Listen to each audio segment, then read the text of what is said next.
You might think that this is the dumbest toy you can get for a kid, but growing up, I loved them. Not just because when you put them on, you were super cool and your entire world became a little bit pink, but because they changed my relationship with failure in ways that almost guaranteed that I'd become successful one day. That's saying something from someone who has failed a lot. From dropping out of business school to launching over 40 failed businesses, and then eventually becoming one of the most respected leaders in my field and building my first $100,000 business. Over the years, I've become obsessed with figuring out exactly why some people fail and others succeed. And in all my research, there's one simple mindset that keeps showing up over There is no such thing as failure. and over Having the freedom to fail. and over again.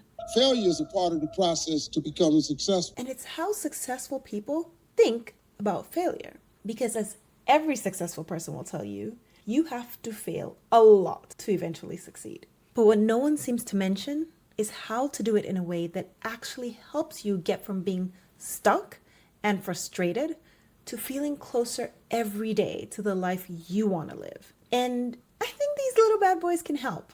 But before we talk about them, there's one thing you need to understand about failure.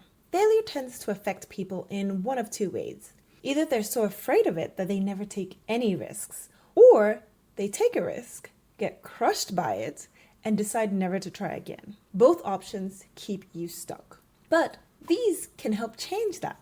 When I was a kid, I was obsessed with the idea that if you somehow got them permanently attached to your face, you would live in a completely different reality. And the writer and storyteller in me just loved that. These glasses made me start telling myself stories. And you'll understand why that's so important at the end. See, humans love stories. They allow us to survive in situations that would wipe out almost any other animal. How? Think about this. If I tell you a story about how crocodiles hide in the water to catch their prey, you'll know to be careful when you go to the river for a drink. And even more importantly, you can tell that to your children as a story. That means generations of humans will know how to drink from the riverbed without ever having to see a crocodile snap up a gazelle. Stories help us learn about the world around us and help us act in ways that ensure our survival without having to experience things for ourselves. And outside of tool use, the ability to tell stories is one of the biggest reasons we're so successful as a species. We've literally evolved to become storytelling machines. Our brains are so hardwired for stories that not only will we adjust our behavior based on a story, we will actually create stories to justify our behavior. And this has been proven scientifically. This is so exciting. In 1968, Roger Sperry conducted a series of experiments to understand the relationship between the left and right side of your brain. He went on to win the Nobel Prize for medicine, but one of the experiments was really weird.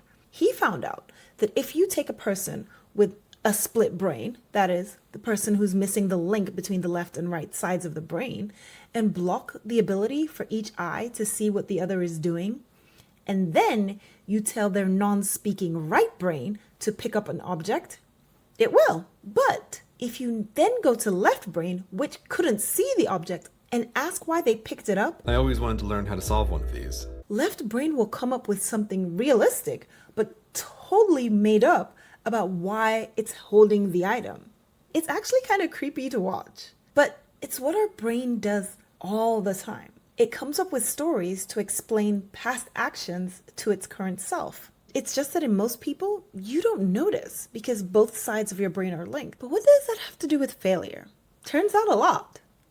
Remember how I said earlier that most people have one or two reactions to failure? Well, successful people have a secret third option that they always take. They change their story. Successful people don't look at life in terms of success or failure. Instead, they tell themselves stories about what actually happened. And my favorite example of this, and perhaps probably the most popular, was when Edison was inventing the light bulb. When he was interviewed and asked, how did it feel to fail so many times? He said, I haven't failed. I've just found 10,000 ways that don't work. That one quote shows you just how powerful the story you tell yourself about your life is. And that is where successful people shine. Instead of looking at their failures as personal moral failings and making it about them, they look at everything they do as a series of experiments that may or may not work. Successful people genuinely do not see failure. And that mindset shift not only helps them keep trying after thousands of failures, it gives them an unshakable belief that they sooner or later will succeed. And that's the second part that's really important. Because people who believe they are lucky, and more importantly, tell themselves they actually end up being luckier than the rest of us. It's really cool. And there's a bunch of research around this, so let me know in the comments if you want me to talk about it. The TLDR is that having a luck mindset shapes your attention, your behavior, and your expectations. It actually ends up becoming a self-fulfilling prophecy. And that's what these glasses did for me. I've spent my entire life literally with a reality-altering superpower. Every time I'd put them on, I'd become Thanos, snapping the world around me into a better one using storytelling. I wasn't lonely. I just had more time to do the things I loved. I wasn't a nerd. I was a smart one. And my reality warping is so strong that I once called one of my friends to genuinely complain that I didn't think I'd failed enough. But being the good friend that she was, she started to remind me of all those failures. And then I realized, to me, all the things she was mentioning, they weren't really failures. Sure, I did drop out of school, but it wasn't because I was a failure. There was nothing wrong with me.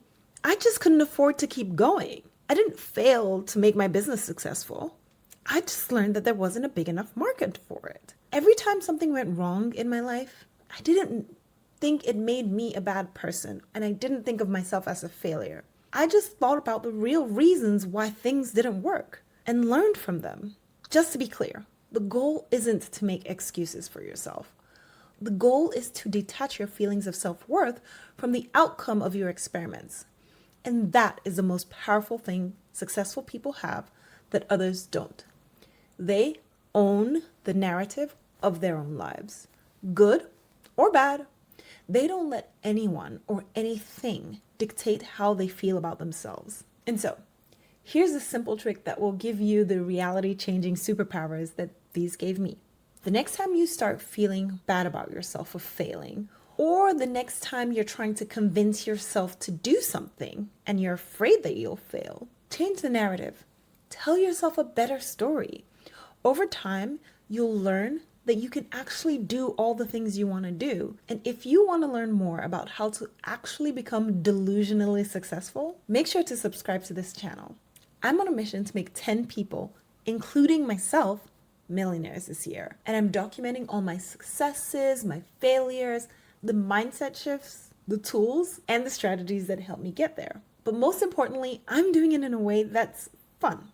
So if you're ready to stop being afraid of failure and to learn the tips and tricks to become delusionally successful without the hustle culture, without grinding, make sure to subscribe to the channel. And I'll see you in the next episode. Ciao! O dabo! Jane! Goodbye!